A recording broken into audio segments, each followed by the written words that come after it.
Karen from the HOA always had a problem with my driveway. She complained it was too long, too noisy, and too different from the others. What she didn't know was that my driveway wasn't just for parking cars.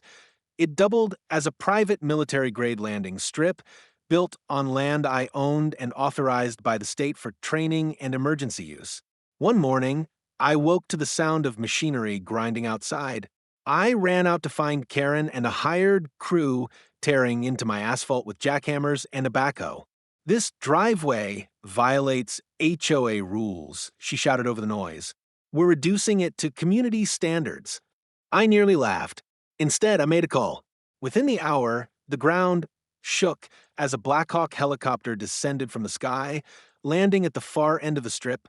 Out stepped two officers in full uniform, their faces as serious as stone. The workers dropped their tools instantly. Karen froze, her jaw slack as the soldiers walked up to her. "This is a restricted airstrip," one officer barked.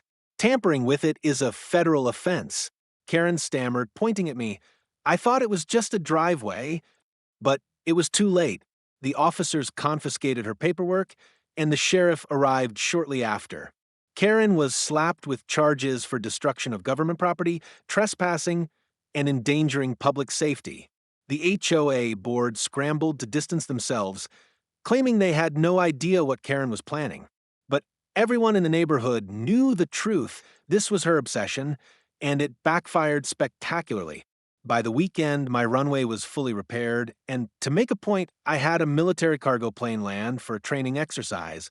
Neighbors gathered to watch, cheering as the massive aircraft touched down smoothly on the strip Karen had tried to destroy. She thought she was enforcing HOA rules. Instead, she dug herself into federal trouble and earned herself a permanent ban from the community she once tried to control.